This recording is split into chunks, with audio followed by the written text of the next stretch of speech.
Senhores, esses artigos aqui, a gente está explicando eles, porque vai cair embaralhado.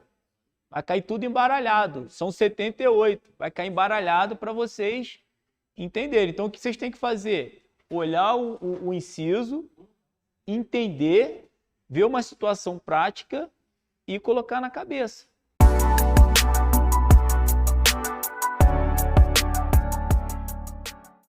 Por exemplo, você foi preso, tá? Aí você foi condenado a 20 anos de reclusão, regime fechado. Quer dizer que você não vai poder ter assistência religiosa? Você não vai poder assistir um culto, uma missa lá no presídio que você foi enclausurado? De acordo com a Constituição, vai ter um momento lá, às vezes é uma vez na semana ou duas, você vai ter assistência religiosa e as pessoas vão poder exercer a liberdade de culto de acordo com a Constituição. Sim. Sim.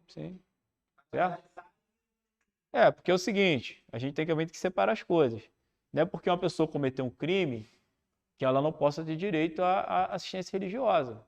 O Estado já está agindo no direito de punir a partir do momento que está cerceando aquela pessoa da liberdade. O nosso direito maior, que é a liberdade, já está sendo cerceado. Então, aceitem. É assim. A pessoa vai ser colocada e deveria ser ressocializada. Só que não são. Mas o cara cometeu um crime de homicídio, cometeu um crime de estupro, cometeu qualquer crime, o cara não tem direito a nada. O cara deveria morrer. Pensamentos, né? Cada um com o seu. Só que a Constituição garante que essas pessoas tenham direito à liberdade religiosa, assistência religiosa. Outra coisa, vocês entrarão aí no curso aí de 1 ano de formação, que deveria ser internato, né? Só que a polícia está muito amamãezada, né? Agora está muito benevolente. Então, finais de semana o aluno vai para casa, às vezes, quando está de serviço, quando não está preso, né? Punido, né? Que a gente chama, né? Você vai ficar direto lá, pode ficar tranquilo, filho.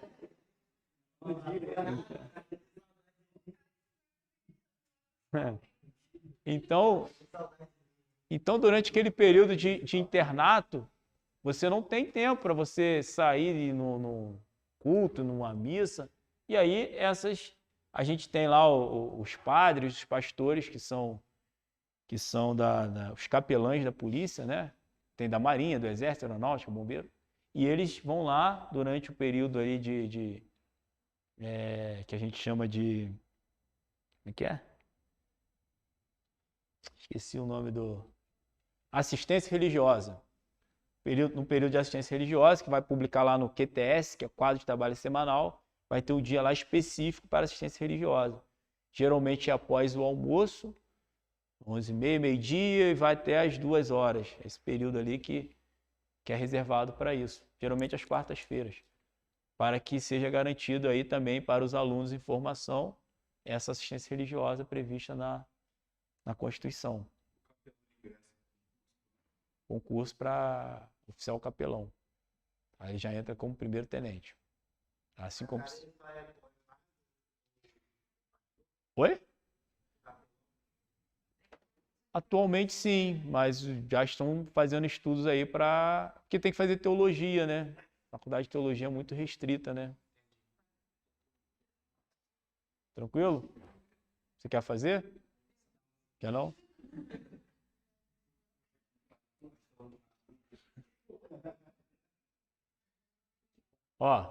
Ninguém será privado de direitos por motivo de crença religiosa ou convicção filosófica ou política, salvo se as invocar para eximir-se de obrigação legal a todos imposta e recusar-se a cumprir prestação alternativa fixada em lei. Ou seja, eu sou pastor ou eu sou padre e por conta da minha crença, da minha posição perante os meus fiéis, eu estou autorizado a praticar o crime de incitação religiosa, que é você ofender a outra entidade religiosa. Você pode entrar lá no templo, quebrar lá os santos, podem promover aí ataques aí cibernéticos aí contra outra instituição, começar a proferir palavras aí que denigrem a imagem. Eu posso ter essa autorização? Não, tá? Então não é porque eu ocupo uma posição em destaque em determinada entidade religiosa que me isenta de praticar qualquer conduta que não seja igual para todos, tá? Então ninguém está acima da lei, independente da função que ocupe ou desempenhe na sociedade, tá? Mesma forma o coronel, né? Porque o cara é o comandante do batalhão, que ele é o coronel, que ele pode praticar condutas ilícitas, não é isso? Da mesma forma serve aí para as autoridades eclesiásticas.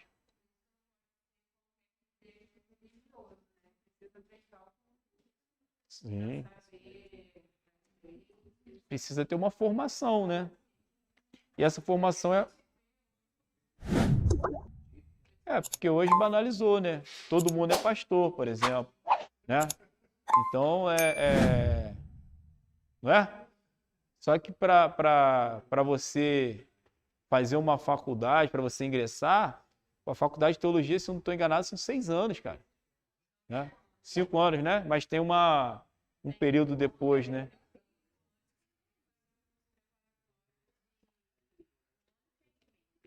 Aí já dá 6 anos e meio, né? Então, assim, não é qualquer um que pode entrar, né? Eu tenho um polícia lá que trabalha comigo que ele fala que ele era pastor. Aí, depois do expediente, eu encontro o cara lá cheio de cachaça lá no campo. Pô, pastor é esse? Já? Rigoroso, certo?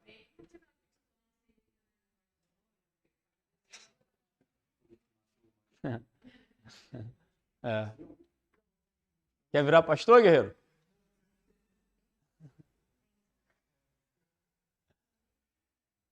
É livre a expressão de atividade intelectual. Senhores, esses artigos aqui, a gente está explicando eles, porque vai cair embaralhado. Vai cair tudo embaralhado. São 78. Vai cair embaralhado para vocês entenderem. Então, o que vocês têm que fazer? Olhar o inciso, entender, ver uma situação prática e colocar na cabeça. E aí vai cair a questão misturada, fazer questão, ver videoaula, que nem eu falei, tá? O caminho é esse. O artigo 5º é você decorar o artigo 5º, dá? Não dá. São 78. Então você tem que entender o que fala, fazer questão para que você consiga desenvolver na hora da prova, tá? É livre a expressão da atividade intelectual, artística, científica ou de comunicação, independentemente de censura ou licença. É aquela liberdade artística, não é isso? A pessoa que faz o teatro, faz encenações, mesmo que às vezes tem lá o Museu de Arte Moderna lá em São Paulo, teve um problema danado, porque eles, numa das apresentações, teve um homem nu lá, lembram disso? Deu maior polêmica, né? E a justificativa deles é justamente esse inciso 9 aí, ó.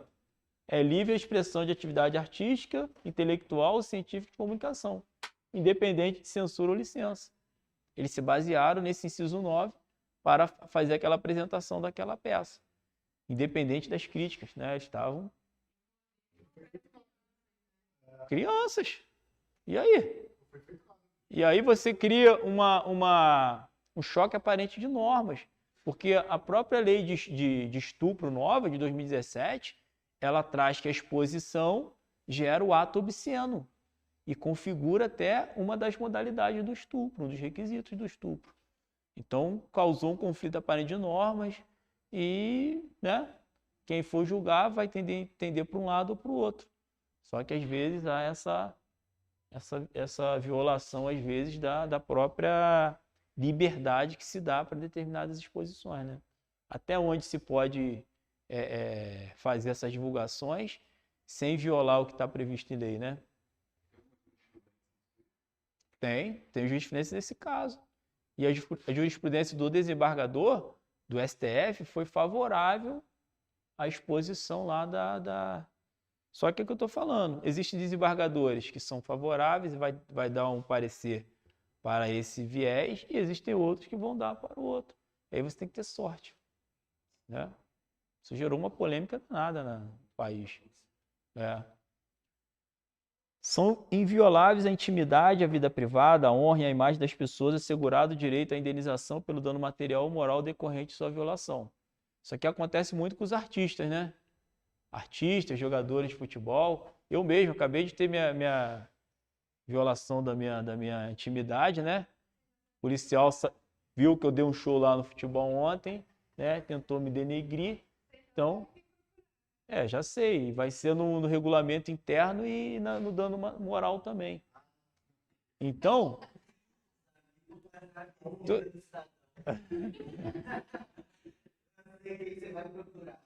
Então, toda vez que os artistas, que as pessoas são violadas na sua intimidade, gera esse direito aí de uma ação, né, na vara civil, né, por dano moral ou dano material. Os paparazzi lá, né, que ficam invadindo lá as intimidades dos artistas, colocaram um drone esses dias na casa de um artista aí para filmar. Isso tudo viola a intimidade. Então, é o excesso do direito que se tem, né? Aí aqui, ó, é o que cai muito, ó. Isso aqui vocês precisam saber e precisam entender, porque é aqui que vocês vão trabalhar, tá? Alguns são mais importantes. A casa é asilo inviolável do indivíduo. Ninguém nela podendo penetrar sem o consentimento do morador. Ó, casa, asilo inviolável. Ninguém pode adentrar sem o consentimento do morador. Salvo com exceção. Quais são as exceções que uma pessoa pode entrar na casa de alguém? Tá rindo, né, filha? Flagrante delito. Primeira coisa. Outro caso. Desastre. Ou para prestar socorro, tá? Ou durante o dia por determinação judicial. Tranquilo? Então, olha só. Primeira coisa que a gente divide aqui. Horário. Quando for a qualquer hora. Sem o consentimento, flagrante, desastre ou prestar socorro. E durante o dia, com determinação judicial. Tá? Então, eu sou policial e eu recebi uma denúncia de que na casa do João, né, localizado lá no bairro tal, no alto do morro tal, está havendo comercialização de drogas e tem 10 quilos de entorpecente lá nesse momento, 3 armas e 5 traficantes. Vou pegar minha guarnição, vou chegar lá, vou dar aquela pisada, né, com pressão na porta, né? Aquela rusticidade do mango, né? Aí o polícia vai pisar e vai cair lá atrás, que a porta não vai abrir. Aí o segundo polícia vai sorrir. Aí vai vir um terceiro polícia gordo, vai jogar a barriga lá e vai arrombar a porta, não é isso? É isso que acontece, tá? Né? E aí vai entrar na casa com aquela denúncia que ligaram o 90 dizendo, já entrou dentro da casa, quando chega dentro da casa tem um monte de criança dormindo, o pai que é trabalhador da fábrica, a mãe que trabalha como enfermeira, e aí? E aí o policial violou a residência, o policial cometeu crime de dano material também, né? Casa é asilo inviolável. O que vai acontecer? A mulher vai denunciar o policial lá no Ministério Público, a guarnição. Tá? O Ministério Público já vai mandar um documento lá para o quartel para abrir um procedimento apuratório. E ele vai responder abuso de autoridade. É assim. Ou o que pode acontecer? O policial recebeu a ligação 90, né, de que no alto do morro, tal bairro, tem essas pessoas aí praticando crime. O policial vai ter um colaborador, né? Sempre tem, um informante na comunidade. Vai pedir para o informante dar uma verificada.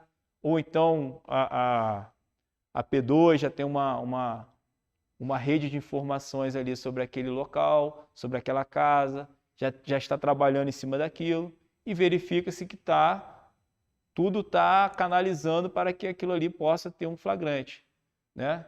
Então aí vai ser feita uma diligência com mais outras materialidades que não só a ligação anônima, o 90, que é muito pouco para se arriscar tanto, e aí tendo indícios de que realmente possa ter ali a incidência, uma garantia maior, que não é total, vai ser feita a diligência e vai conseguir, né, lograr êxito, a gente reza, de ter essas substâncias ilícitas e a gente conseguir realizar o flagrante. E aí a gente pode entrar a qualquer hora, se tiver flagrante delito, tá? Ou então a gente está patrulhando, desabou tudo, igual tivemos na tragédia. Então desabou a casa, você vai ficar esperando o soterrado consentir você entrar dentro de casa? Não, você vai entrar para prestar socorro. Ou se você está ouvindo ele solicitar a sua ajuda. Tranquilo? Esses são os únicos 3 casos que é permitido que você ingresse numa residência a qualquer hora do dia ou da noite.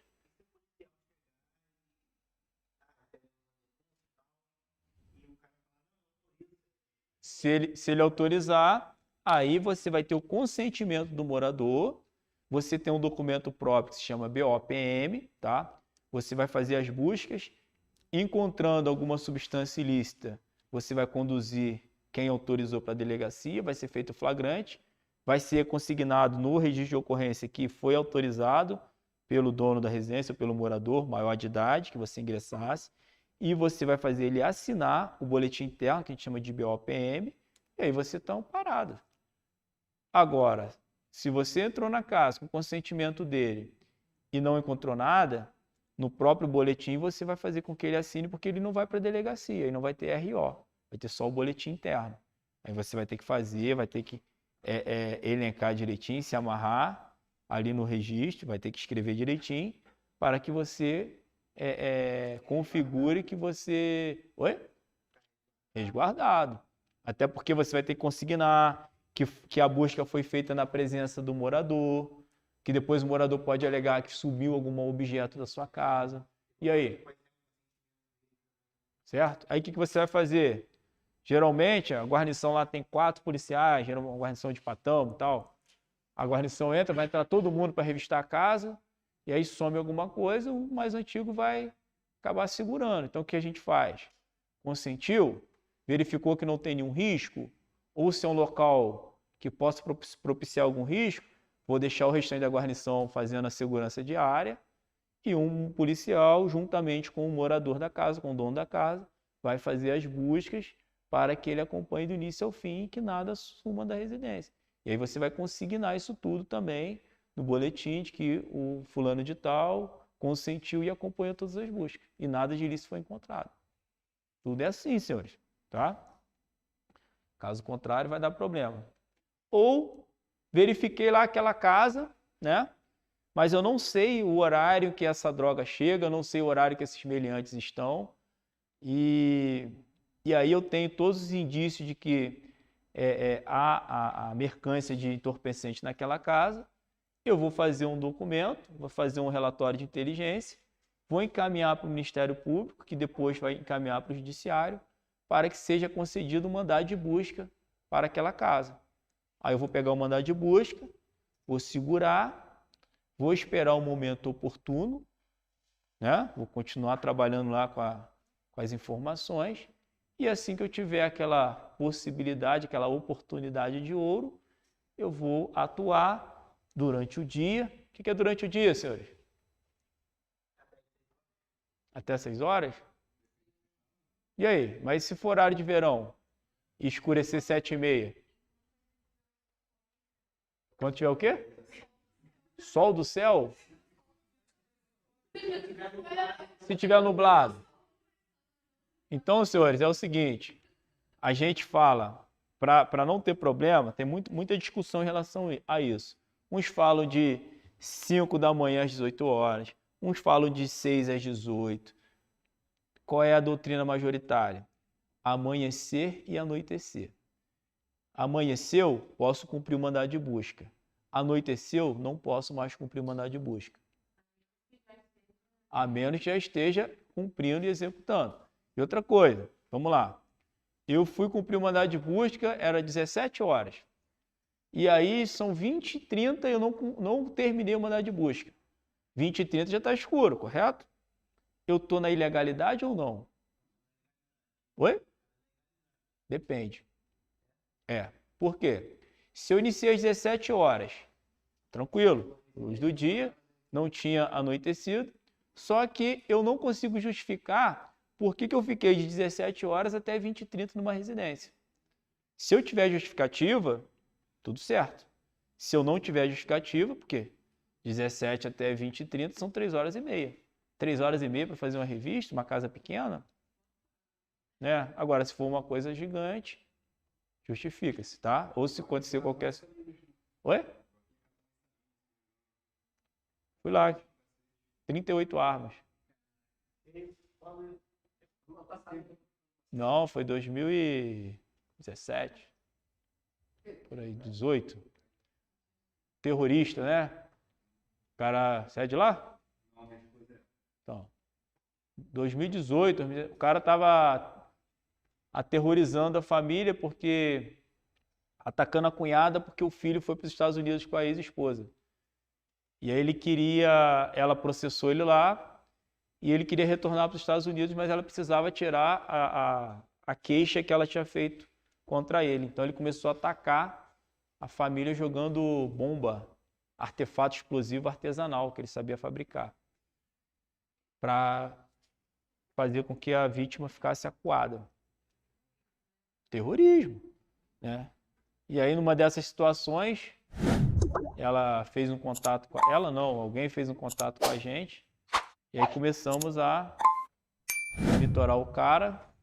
E aí determinado dia ele foi, jogou uma bomba no comércio dela, estourou a caixa d'água, né?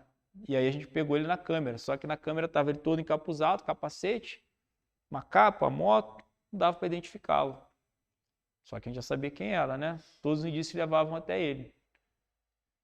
E ele morava numa fortaleza lá em Salinas. A casa dele é uma coisa assim fantástica. A casa do cara fantástica. E aí a gente conseguiu mandar de busca, fomos cumprir de madrugada, não foi 5 da tarde, foi 5 da manhã, né? Chegamos na casa do cara, ele abaixava a garagem dele, janela, nada dava para entrar, você não conseguia saber que o cara estava ali. Aí começamos a pegar maçarico, começamos a pegar tudo para arrombar.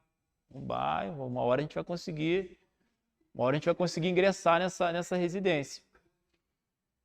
A gente conseguiu entrar na casa, devia ser umas 9h30, 10 da manhã. E assim, e aí a mulher dele desceu, foi rendida e tal. Daqui a pouco ele apareceu. Não tem nada, não tem nada, não tem nada. A gente vai achar. Nem que eu fique aqui 10 dias, mas a gente vai achar. Começamos daqui a pouco. Só achar uns cordéis detonantes assim. Opa, junta aqui. Aí daqui a pouco, ele não sabia que eu tinha filmagem, eu peguei a filmagem. Aí eu vi lá o capacete preto, vi a capa que ele tava, o boné, o tênis, a calça. Comecei a procurar. Daqui a pouco achei o capacete, achei o boné, achei a calça, fui jogando. A moto estava na outra casa, do outro lado. Ele tinha a casa dele e a casa para os visitantes. Casa linda. Aí só foi aí, a casa caiu, filhão. Ele não sabia nem do que se tratava. Quando ele viu a roupa, viu aquilo tudo ali, aí ele associou ao atentado terrorista. Só que nós achamos mais nada. Aí estamos lá. Depois, e ele inquieto no quarto dele. A gente mexendo lá, procurando, e ele inquieto no quarto. Tem alguma coisa nesse quarto. E mexe daqui, mexe dali, ele vira. Não achava nada. De repente o agente foi e fez um negócio assim, ó, numa escrivaninha, igual filme. Quando mexeu a escrivaninha, o outro lá encostou na parede, o negócio fez assim, ó, igual o Chapolin, quando abriu um compartimento no quarto dele que dava para um porão. O porão tinha quase 40 armas. Aí.